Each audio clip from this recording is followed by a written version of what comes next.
strap your asses in. This is going to be a long show. This is the third time I've tried to record this because I botched a couple of times due to the fact that it's hard to describe this because I am going to take a long time to do this video. It could be 2 o'clock before this video gets released if I put any images in because I know I'm going to talk more than 30 minutes and I have to put the 2 videos together like I normally do. Putting images in may take even longer. So by 2 o'clock this video will be up on YouTube. But before I get started on all this, and I want to make it clear, next you hear me coughing once in a while and like this, doing that.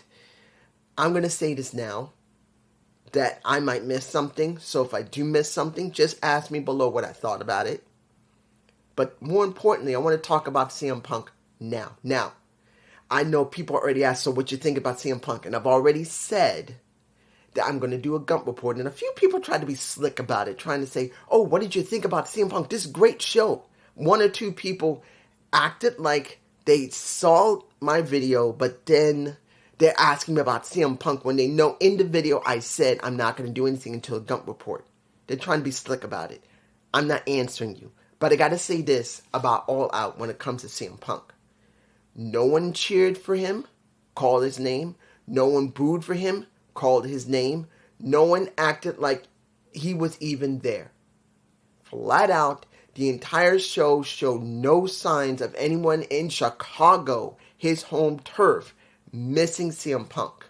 So this show, as you see from the title, a great show. It's got issues, but a great show without CM Punk. So that shows that people can generally get past the problem what happened with CM Punk, which, let's make it clear, he fucked himself. But I'm not going to say how. I'm not going to say why. I am just telling you my Gump report will cover it. I am not telling you anything more than that. Let's move on to 0 Hour.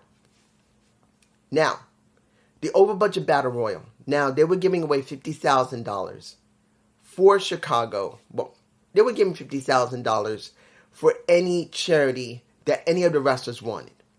And Tony was going to flip the bill for that. Everybody was there, but guess who was the one that they chose to win the damn match? Now, they had a lot of people there. They had Scorpio Sky there. They had the Best Friends there. We had Aussie Open in there, which it's understandable Aussie Open is now All Elite, even though they're working All H at this time.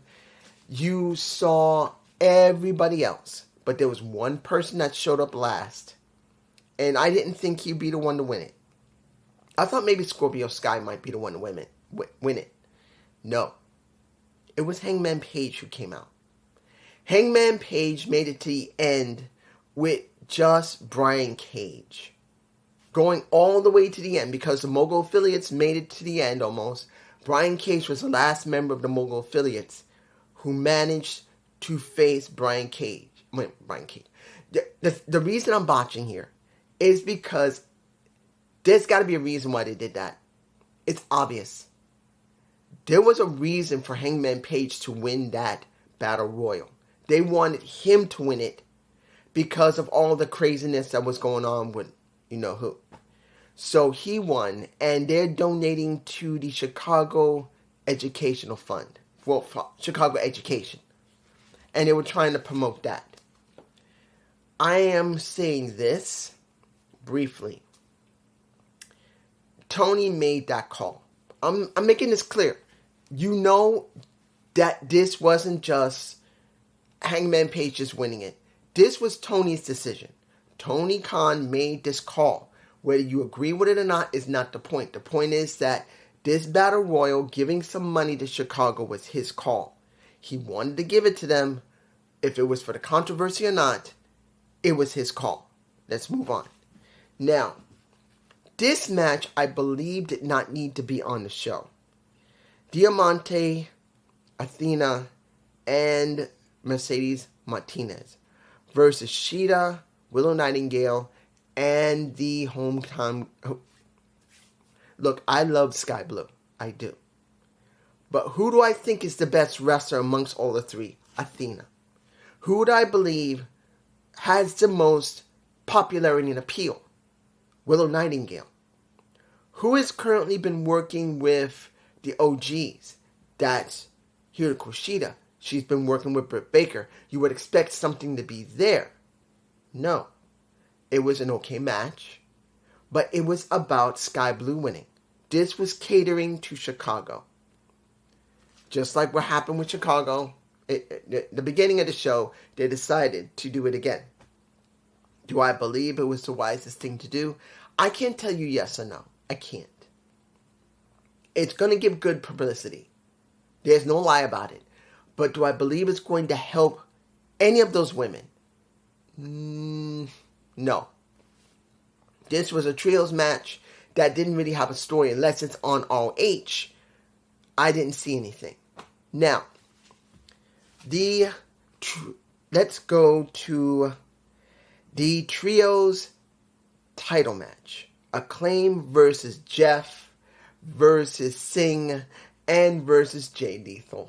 We get the Karen Jarrett coming out as usual.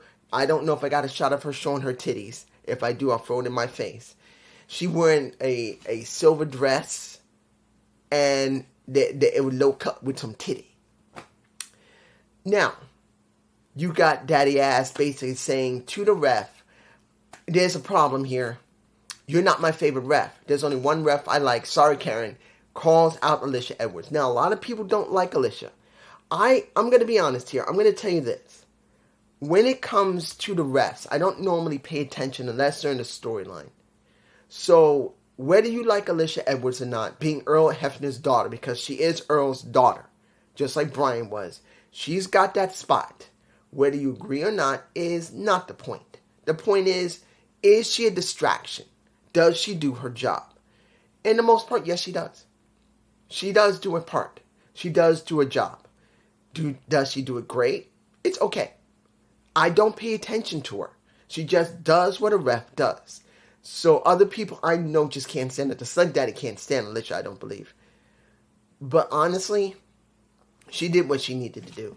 In that match, basically when Karen tried to interfere and tried to use the guitar to knock out a Billy Gunn, she interferes, shoves a Karen to the floor where her legs are wide open. I don't know if I got the shot of when she hit the floor. Unfortunately, it was not a close-up shot. You would have got crotch and panty.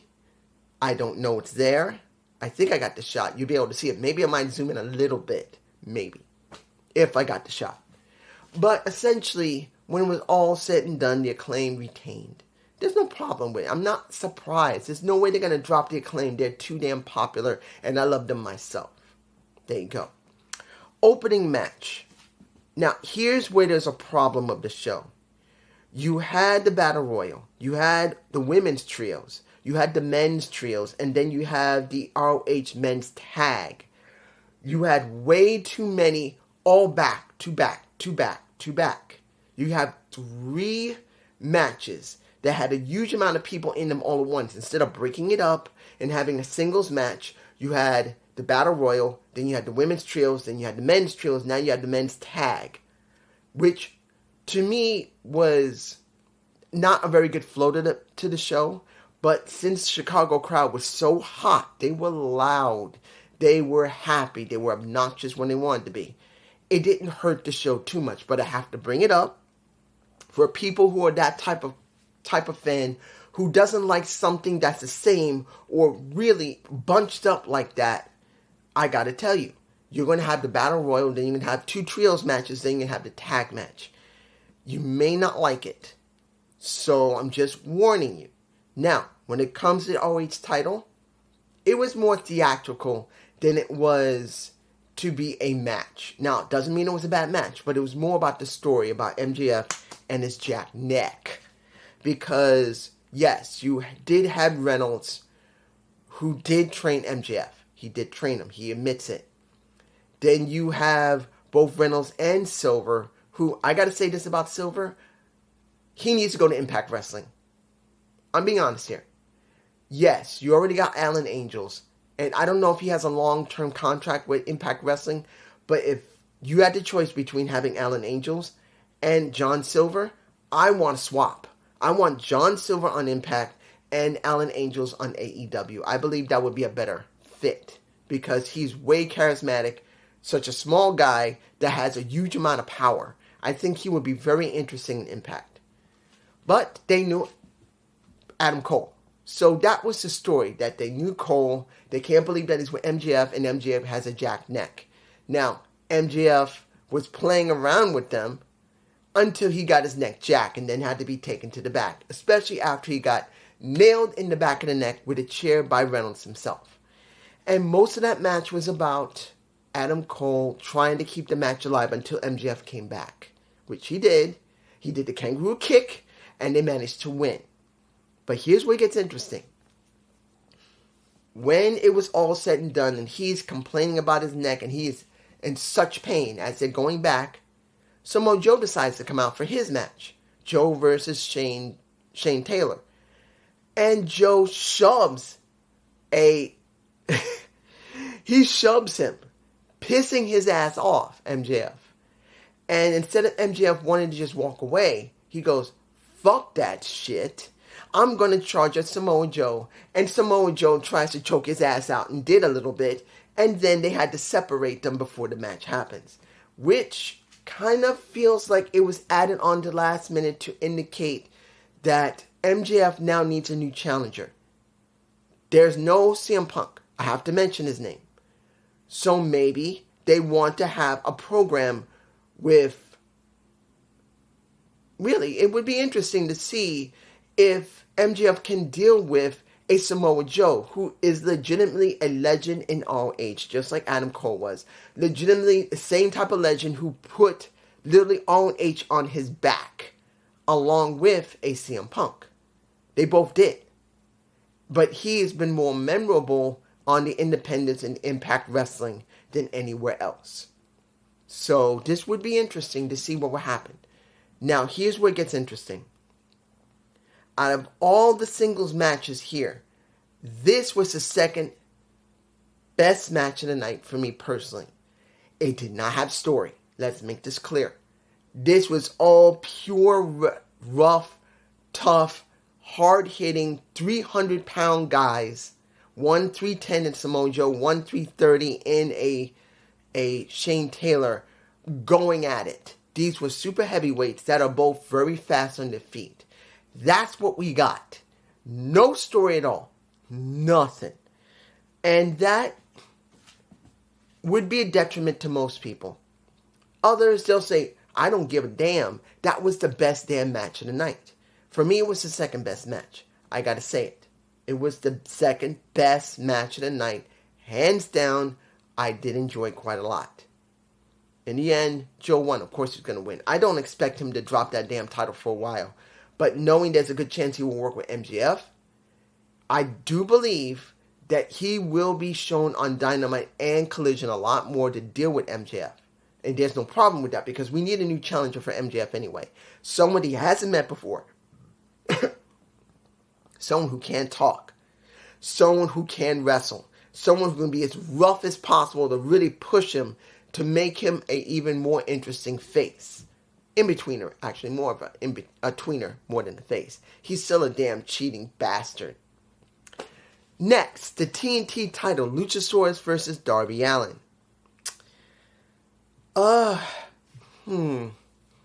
We got Nick Wayne at ringside along with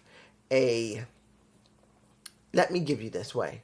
When it comes to Christian, he's just a damn good heel. I love him as his heel. He's just so good. Acting like he's the champion when he's not. Doing everything he can to make sure Luchasaurus wins, which means he wins. That means he gets to hold the damn title the way he wants. Now, was this the best match of the night? No. It was a good match. Luchasaurus is a damn great beast of a wrestler, but due to the fact they've never really gone anywhere with him, it brings it down for me personally. Look, I love Luchasaurus. I've said it for years. Luchasaurus is money. But the problem is, it's never been about Luchasaurus. It was about Jungle Boy, who's suspended right now. It's about Christian Cage. It was about Marco Stunt. It was about somebody else. It's never been 100% about Luchasaurus. Never. He's always been muscle for somebody. He's always been a backup to somebody. And even though we had that match in the steel cage with him and Jungle Boy. It was still more about Jungle Boy than Luchasaurus. So in the end, he did not lose, but I don't think he gained anything. Really. It was more about Christian Cage who gained more than anything else. Keeping the story of him, which he's a damn good heel at this time. Now, here's where the story gets interesting. Miro versus Powerhouse Hobbs. This is the inverse of what happened with Joe and Shane Taylor. We had a story, an interesting story, but the match really didn't come close to the story. Now, mind you, I'm not telling you the match was trash. It was not trash. It was a hard-hitting match, but it was not as hard-hitting as Shane and Joe. This is Shane and Joe. This is Hobbs, and I don't want to make it sound like I thought Miro's work was terrible or Powerhouse Hobbs. It wasn't. I liked that match a lot. But Shane and Joe, Miro and Hobbs, I cannot tell you it's better. It's just not. But if you're going by story-wise, we got this and this. Shane Taylor and Joe's story compared to Miro and Hobbs is way better due to the fact I'm more familiar with Miro, I'm more familiar with Hobbs, and I'm not with Shane and Joe being together or knowing each other or anything. Particularly, I have not been able to watch All H for months. If anything's been going on with them, I don't know. So, there you go. Now, this is where it gets really good. They both were dead even until Miro finally managed to get the pin by basically... Let me give it to you like this. When it was over and Hobbs put his hand out to shake, Miro didn't trust him, and he was right, because Hobbs decided after the match was over, after he had no choice but to tap out to the game over, he started wailing on Miro. He started beating the crap out of him. He was exhausted. But then guess who comes out in that? Oh my. You can see her in all her titty. But I'm not trying to be rude to CJ because she's a damn good manager. She was a great manager. And a okay wrestler. Not a bad, terrible wrestler, but an okay wrestler. Had a moments where she was here. A lot of times she was here. Always floating, sometimes between middle. Never really stable at dead even or above. She was always floating. She could never get it right completely. But we get CJ, Miro's wife, showing up. Looking sexy, grabs a chair, hits Hobbs in the back. Hobbs looks back with that blood in his mouth still, smiling, looking her down, staring her down. She drops the chair, scared to do anything. Miro grabs the chair and nails Hobbs in the damn face. But then, this is where it gets interesting. Miro stares at her. He doesn't embrace her. He doesn't squeeze any body parts. He does not hug her or kiss her. Nothing. He's staring at her. And when the commentary team, I believe it was Nigel, no, it wasn't. Was it Nigel? Or was it Excalibur? I think it was Excalibur that said it.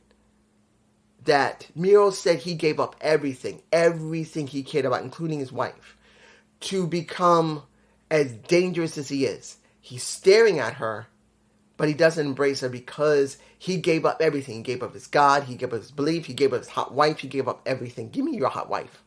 Miro, you don't want your hot wife. Hopefully I can make her happy. I'll take her, and I think every other woman would as well. But this is what the story is. They're going to expand on it. I don't know if, and the crowd wanted her to be signed. They say, please sign CJ. Because everyone's been wondering when she was going to show up. She finally shows up. I don't know if she has a contract with Miro or a separate well, she's going to have her own separate contract. But the question is, how long is it? To be honest, I'm going to be honest here. They got to do a program with her for several months, at least 4 or 5 months. Maybe she stays there for a year. But the best option for her is not to stay there longer than a year. Go to Impact Wrestling, because there she will deal with other people, including Trinity, because she's going to get swamped inside of AEW unless she becomes a manager again, which I don't think she wants. She wants to be a wrestler. The chance she has of wrestling will be very slim. She'll wrestle a little bit, and they'll just make her a manager like WWE will. So the best chance she has, stay with Mira for a little while, get some recognition of people, get used to her being called CJ, and then go to Impact. If you don't agree with me, you can leave a comment why. Let's move on. Now, let's get to,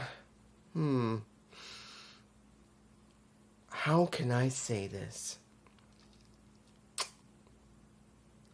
TBS title. Statlander versus Soho. This was a match they made a mistake on. I know people can say, dude, Statlander's so over. Yes, it's not the point of her being over. Of course she's over. But do you believe it was the right decision not to give it to the Outcast? Remember, this was an opportunity to finally do something with the faction that was different. Let them hold championship gold. Saraya having the main title, Ruby Soho having the TBS title actually might be something that they got women up here that are all in one faction where everyone's going to have to fight against the faction. At least that would have made sense when they were having that faction war between the OGs of AEW and the Outcasts. This is what they were supposed to do. They were supposed to hold titles, and then the faction would be a pain in the ass to every woman on the damn roster. Now, we have this opportunity to correct something they should have done with Ruby Soho. As much as Jade worked her ass off, and I am never telling you Jade Cargill did not elevate that damn title. She worked her ass off to elevate herself and the title. But we are talking about a newcomer to the wrestling business and a totally new minted title which was meant for her and her only. She did this, and that was it. She could not go any further. She had to drop that damn thing if she wants to go here. If she stayed with that damn title, she would always be here, and eventually would go here. She had to drop it, now go away for a while, and then move up. That's the deal. It was not about the match quality. The match was fine. Seeing that Saraya was doing everything you could to help Ruby was fine. Seeing Toni Storm interfere with the match by grabbing, I don't know if I got the shot of her with the spray bottle that Ruby managed to grab that was in one of the corners. And then basically she got nailed and it's over. And it looks like you got a division between the Outcast of Toni Storm, who's acting like Marilyn Monroe. Like, oh, I'm holding my beads. I've done something bad. Oh, I must stroke my beads. Like something like that. So we don't know how far they're going to go when it comes to Toni Storm. Will she keep this persona and even elaborate even more on how crazy she can be? I'm hoping she will. Now, I have to flip over my paper because there was so much on this damn thing. Next, the match with the unfortunate problem of having to do a substitution. Because you know what happened. There was one person that was going to do the damn match, and he's not there now. So they had to do a substitution with Bryan Danielson. That is a strap match between Bryan Danielson and Ricky Starks, with the Ricky the Dragon Steamboat on commentary, who eventually got involved in the match because Big Bill got involved in the match. Let me get you like this. Seeing the opening of, they didn't start the match, that you can see that Ricky Starks holding his own belt, and he's not putting on the strap yet, but he does attack Bryan Danielson. Then he uses the belt to nail him in the head because he used the buckle to nail him and make him bleed. And throughout the entire match, that's what it was about. Him bleeding, getting whooped, and then Ricky getting whooped. They whooped each other's ass so bad, and Ricky eventually started to bleed himself. It was a bloody, brutal match. That's how bad it was. Good match. A good strap match. I don't know if it was the very best I've ever seen, but I will tell you it's up there. There's a few matches that I believe are one of the best. Like Dusty Rhodes and the Hammer, but I forgot his name. It's been so long. The Hammer Valentine, I forgot his name. It's been a while. But that's one of the most best matches I've ever seen. Yes, it's old school, but the way they made the match through psychology was very good. And this is the same way. It wasn't just how badly they beat one another. It was about how they played to the crowd, how they motivated the crowd, how they grossed out the crowd, how Niles McGuinness, I don't know why I didn't say Niles McGuinness' name right before when I was talking about when it came to the time before. But putting that over really helped the match. In the end, this was a damn good match. If it was just a pure match without the strap, it would be far down. This one, second best match for me. It's a damn good match. Second best. No. Should I say third best? Or should I say second? Because Samoa Joe and Taylor was the second best match for the night for me personally. Or did I say third? I think it was second. So I'll say this is the third best match of the night. And Joe and Shane Taylor was the second best match. Let's move on. Now, the tag match, where we got Sabata and Eddie Kingston, the Mad King, versus Claudio and Wheeler Yuta. You know how this was going to end. You know what was going to happen. There was no way Eddie was going to beat Claudio.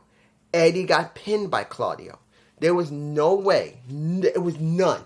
There was just no way we were going to get Claudio finally getting beaten by Eddie Kingston until that damn title is up for grabs. And that is the ROH World Heavyweight Championship. That's the way it's going to be.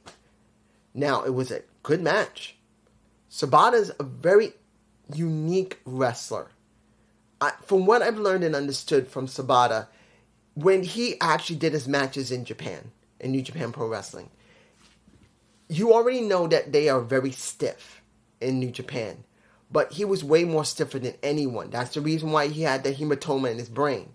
That I'd seen the headbutt he gave one of those wrestlers. He was extremely rough. He felt that that was a real fight. Not just a match, a fight. That he had to win it. And will be as physical as possible. Here, you can see hints of it. Because he's not acting like he did before.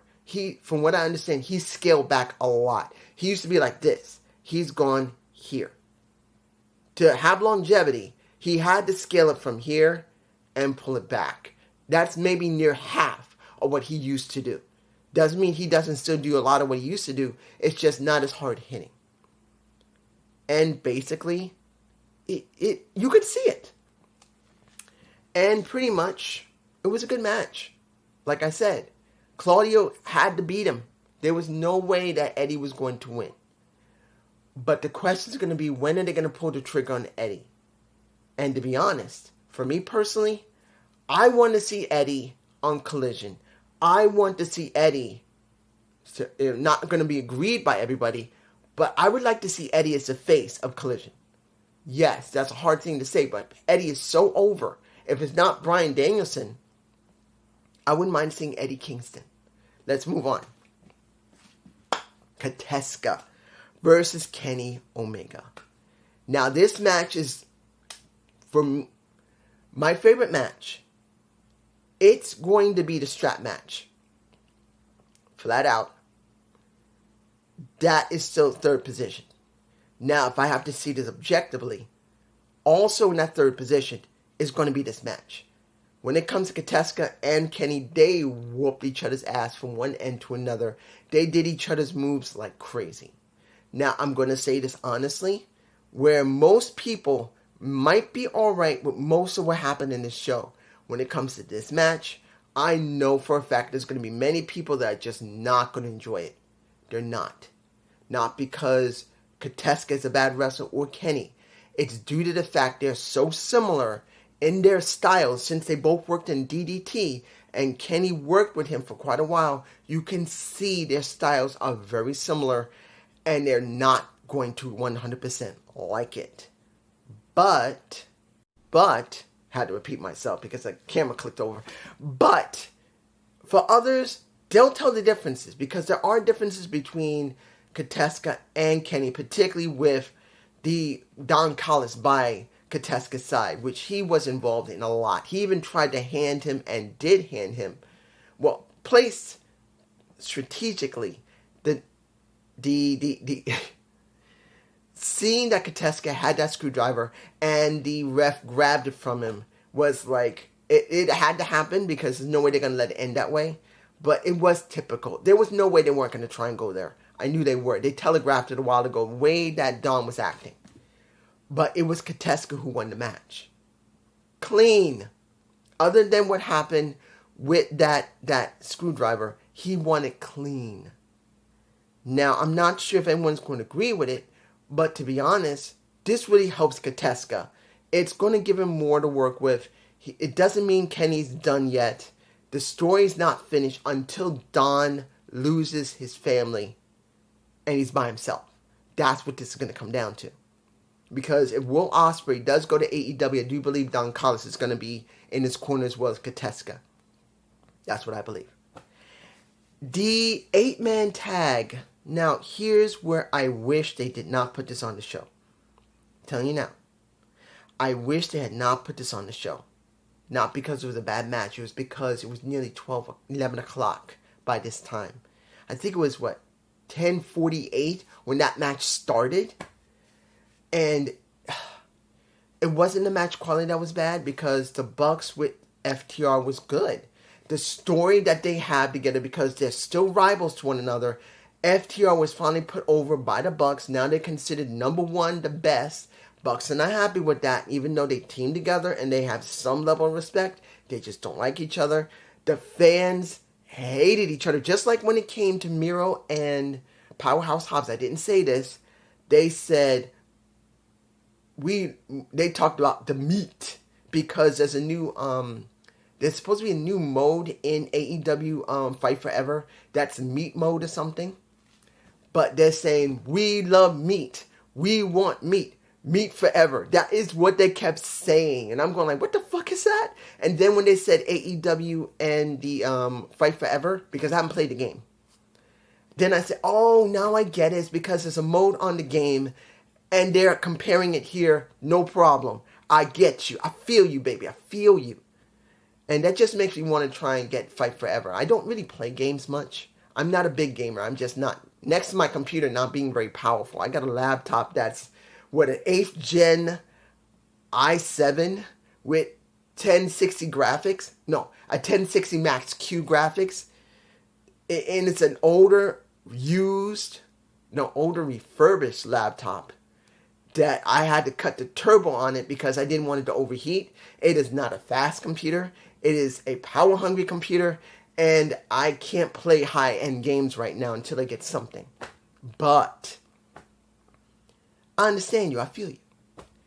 This match was not a bad one. The crowd was booing the Bucks. And then they're not booing the Bucks. They were booing them and then not booing them. And I'll tell you this. It was fun to watch to see how the fans in Chicago were going to perceive it. Because I thought they were going to start booing and saying, fuck you, CM Punk. They didn't. Like I said in the very opening of this video, they didn't boo. They didn't cheer for CM Punk. They didn't boo for CM Punk. No sign of it. Period. They understood that he fucked up, so they had no interest in worrying about him right now. So, we did get Bullet Club Gold winning. Does this help Bullet Club Gold? Of course it does. Because now Jay White and Juice Robinson, as well as the Guns, have an opportunity to mess with the Bucks again, who are supposedly trying to get the titles again, which one of those two teams are going to go through them and go after FTR, which eventually we're going to have. Now, the only problem is that, yes, we got 4 teams, actually. We got 4 teams, but eventually you got to throw another team in there to make it a 5th. Someone else that is not in that group must be eventually put in there, because if it's all 4 of them, it can get tiring very quickly. And you got a lot of people on the roster that can be used as cannon fodder for any one of those teams, like Silver and Reynolds. That wouldn't be bad. I'm just saying. Finally, the best match of the night for me. Orange Cassidy and Mox for the International Championship. I knew that this was going to be an interesting match. I knew it was going to be a brutal match. That might even be bloody. I knew maybe it might be bloody. I thought of it by the time this was coming out. This might be bloody. Oh, it was bloody. At one point, once Orange Cassidy got cut open, he bled heavy. Crimson Mask was very, very, very dark on him. Doesn't mean everyone else didn't have blood, but it was dark for a small guy. You could see how much blood he was losing. It was a good match. This was the best match, not because of just the match quality. The match quality was good. We know Mox can generally work with anybody. Make them look good. He can't. He's one of those rare people. And I want to make this clear. Not everyone agrees, but Jon Moxley, yes, he cares about death matches. He loves blood. He loves gore. But if you really take that away, he's a good wrestler that can get himself over, but also get someone else over. Like I've always said, the best wrestlers are not just those who can do every move that is there. It's about getting himself over and making the other person look good while doing it. That is what I see with Moxley. And with Orange Cassidy, the problem with Orange is that, yes, he's a high-flying wrestler. Sometimes he can get someone over. Sometimes. But most part, he's a lot like Swerve Strickland. Unfortunately, he just doesn't have a very good ability to get other people with himself over. He can get himself over, and he can do a good match with that person, but to get them over, no. He's not that great at it. He can do it sometimes, but not every time. You can get a great 4-star match out of him, a 4.5-star match. But does not mean you're going to get a 4.5-star match which elevates him and the person he's with. He can't do it. But it doesn't mean...